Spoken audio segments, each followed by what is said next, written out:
माननीय सभापति महोदय, मुझे माननीय राज्यपाल महोदय के अभिभाषण पर बोलने पर मौका दिया, उसके लिए बहुत बहुत धन्यवाद। माननीय सभापति महोदय, मैं मेरे क्षेत्र की बात रखूंगा क्योंकि मुझे कितना समय दिया, 12 मिनट ही दिए शायद तक, और आप जल्दी बिठा देंगे क्योंकि आपकी व्यवस्था है। हाँ, तो राज्यपाल महोदय के अभिभाषण में जो हमारे सामने जो सरकार में मंत्री बैठे हुए हैं, इन्होंने जो लिख के दिया वही माननीय महामहिम ने अभिभाषण प्रस्तुत किया है। इस अभिभाषण में कुछ ऐसा नया नहीं है, खाली बजट नहीं है, खजाना खाली है, मोदी जी ने ये कर दिया, मोदी जी ने वो कर दिया, डबल इंजन की सरकार है। इसके अलावा इस अभिभाषण में कोई तथ्य नहीं है। इस अभिभाषण में एसटी एससी के लिए कोई भी नीति, कोई भी योजना नहीं बनाई है कि एसटी एससी के लिए हम क्या करेंगे। मैं सभापति महोदय, आपके माध्यम से मैं कहना चाहूंगा कि टीएसपी क्षेत्र में पहले भी मांग करता हूं कि जनसंख्या के आधार पर सरकारी नौकरियों में आरक्षण मिलना चाहिए, क्योंकि वहां के युवाओं की और क्षेत्र की जनता की कब से मांग है। मैंने विधानसभा में मांग उठाई थी और अब भी उठा रहा हूं कि यह विशेष मांग है। उसके बाद जो राज्य का एसटी का प्रशासनिक सेवा में 12% आरक्षण मिलता है, तो हमारे टीएसपी एरिया को इस 12 में से प्रशासनिक सेवा में 6% आरक्षण पृथक से दिया जाए, क्योंकि हमारे टीएसपी क्षेत्र में भील, आदिवासी, जो गरीब हैं, जो पिछड़े हैं, जो 1 बीघा जमीन है, किसी के पास जमीन भी नहीं है, वो मजदूरी करते हैं, खेती भी बराबर नहीं कर पाते हैं, उनको वास्तविक आरक्षण मिलना चाहिए। वो आज तक 75 साल तक वास्तविक जो हक हमको नहीं मिला है, यह आरक्षण हमको मिलना चाहिए। अभी तो हम सीखे ही अब हैं आरक्षण होता क्या है। पहले आरक्षण के नाम पर दूसरे ही सब ने फायदा उठाया है। अभी भी हमको एसटी एससी को 100 साल तक आरक्षण की आवश्यकता है, तो हम बराबर लेवल तक आएंगे। आज तक हम यहां पर आए नहीं है। हमारे पूर्व मंत्री जी बोल रहे थे कल, किसी ने, माननीय सदस्य ने कहा था, अरे ये वनवासी क्या बोलेंगे। अरे भाई, हम ही सीख रहे हैं, हम आदिवासी हैं, अभी तो सीख रहे हैं, लेकिन तुम्हें हम पे आपत्ति है, एससी एसटी पर आपत्ति है तुमको। हमें मंदिर में घुसने नहीं दिया जाता है। अभी राम मंदिर की बात कर रहे हो आप, वहां पर गोमूत्र छिड़का जाता है, गंगा जल से साफ किया जाता है, और फिर आप कौन सा विकास की बात कर रहे हो, कौन सा विकसित भारत की बात कर रहे हो। आज भी हमारे साथ एसटी एससी के साथ भेदभाव होता रहा है और भेदभाव हो रहा है। इस भेदभाव को खत्म करना पड़ेगा, इसलिए हमें 100 वर्ष और लग जाएंगे। यह आरक्षण व्यवस्था चाहिए हमें। लेकिन Bharatiya Janata party, Modi ji, double engine की सरकार हमारे आरक्षण को खत्म करना चाहती है, किसी के माध्यम से हमें हटाना चाहती है। आज आदिवासियों पे अत्याचार हो रहे हैं। कार्तिक भील हत्याकांड हुआ, मध्य प्रदेश में हमारे आदिवासियों पर पेशाब किया जा रहा है।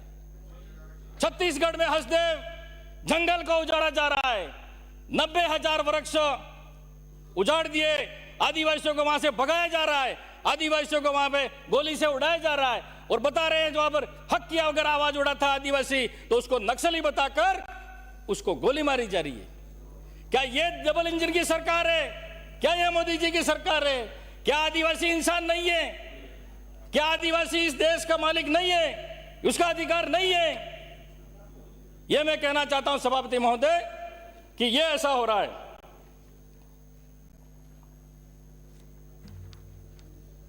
पहले हमारे टीएसपी क्षेत्र में और आज भी कई जगह नाम मात्र के सरपंच हैं, नाम मात्र के प्रधान हैं, और मेरे से पहले भी आए माननीय सदस्य आए विधानसभा में, उनकी डिजायर किसी और के पास रहती थी, और जो सदस्य तो एमएलए बन के आता वो खाली नाम मात्र के साइन करते, फायदा दूसरों ने उठाया। आज भी आदिवासियों को फायदा आज तक नहीं मिला है। सरपंच एसटी का बन गया, उप सरपंच पूरा चला रहा है पंचायत, प्रधान बन गया एसटी का, उप प्रधान चला रहा है पूरी पंचायत समिति। ये घटना आज भी है, आज भी चल रही है। आज भी हमें वास्तविक में हमें जो अधिकार मिलना चाहिए नहीं मिला है। मैं कहना चाहूंगा कि वास्तविक उनको अधिकार मिलना चाहिए।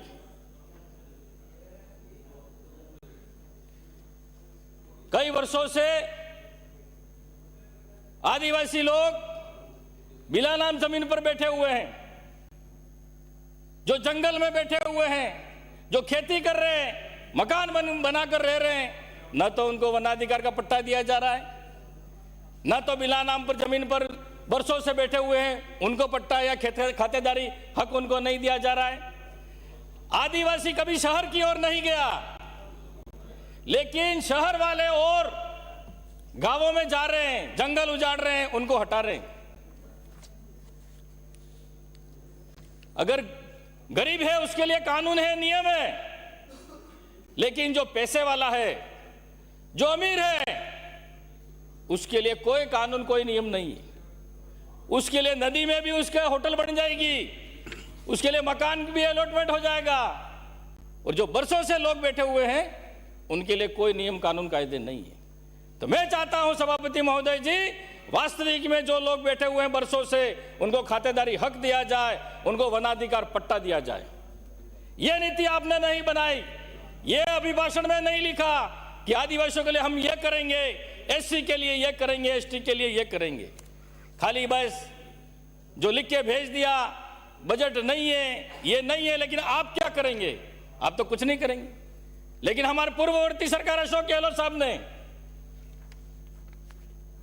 2 साल कोरोना काल था, फिर भी किसी को भूखा नहीं सोने दिया। कई रोजगार चलाए,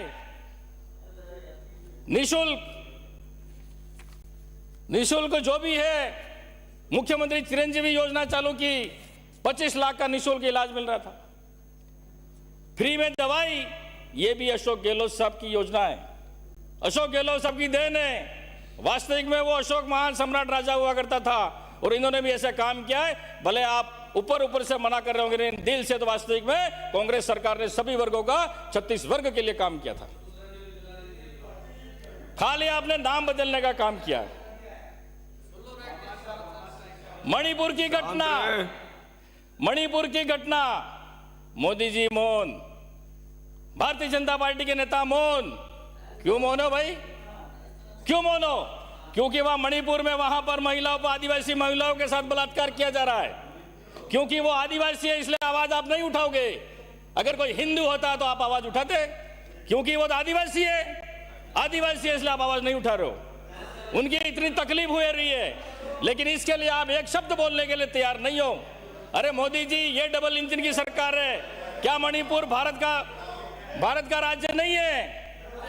लेकिन ये इस तरह से जो भारतीय जनता पार्टी की सोच है, वो देश को एकीकरण नहीं, उसको अलग करने का काम कर रहे हैं। अरे जो बैठे नहीं बोले माननीय सभापति महोदय, जो युवाओं की बात कर रहे हैं, जो युवाओं के रोजगार की बात कर रहे हैं, हमारी सरकार ने आप राजीव गांधी बोले माननीय सदस्य। सर मेरे 12 मिनट नहीं, आप शांत रहे, बिराजे। आप माननीय सदस्य, आप बिराजे, माननीय सदस्य, आप बिराजे। हाँ, मेरे लिए बजाओ, माननीय सदस्य, आप विषय पर बोले। आप बिराजे बोल रहा हूं, मैं संक्षिप्त में बोल रहा हूं, और हमें यहां भी दबाया जा रहा है, हमें यहां भी नहीं बोलने दिया जा रहा है। हमारे क्षेत्र की आवाज बोलने हमें यहां भी दबाया जा रहा है। बोलिए। हमारे पिछली सरकार में गहलोत सरकार समय निकल रहा है, जो आपके दल ने जो समय दिया है वो निकल रहा है, जल्दी बोले आप। सर हमारे प्रतिपक्ष के नेता बैठे हुए हैं, प्रतिपक्ष के नेता ने हमारे- आपका समय दिया। आप बिराजे, जल्दी बिराजे आप। राजीव गांधी युवा मित्र जो लगाए थे 5,000, आज ये युवाओं की बात कर रहे हैं, महिलाओं की बात कर रहे हैं। आज युवा वहां पर 20 दिन से भटक रहा है, खाने के लिए रोटी नहीं मिल रही है, नहाने के लिए कपड़े नहीं है, एक ही ड्रेस में आए, सोने के लिए ओढ़ने के लिए बिस्तर नहीं है, महिला बच्चा लेके आई है, लेकिन आपने उनको हटाने का काम किया। वो सरकार की योजनाओं को घर घर तक पहुंचा रहे थे, उनको फायदा दिला रहे थे, बोले केंद्र सरकार की योजना हो, बोले राज्य सरकार की योजना हो। अरे काय के कार्यकर्ता थे वो, तो सभी सरकार की योजना घर घर तक पहुंचा रहे थे। लेकिन आपकी सरकार में पंचायत सहायक जो लगे थे उनको हमारी सरकार ने नहीं हटाया, उनको और नियमित किया। यह है कांग्रेस सरकार, यह दिखती है आपकी सोच। और कांग्रेस की सोच क्या है? आप युवाओं के कितने हितैषी हैं? मैं कहना चाहूंगा, जितनी योजना की आप बात कर रहे हैं, खाली आपने नाम बदलने का काम किया है।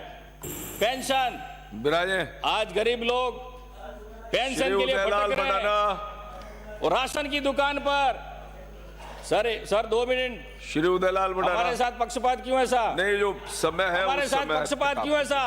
आप अंकित नहीं होगा। सभापति की कुर्सी पे बैठे हैं, न्याय करें हमारे साथ। 12 मिनट हो गए। जय श्री राम, 13 मिनट। जय श्री राम, जय श्री राम, समय जो लिखा। जय श्री राम, जय श्री राम, जय श्री राम। जय श्री राम।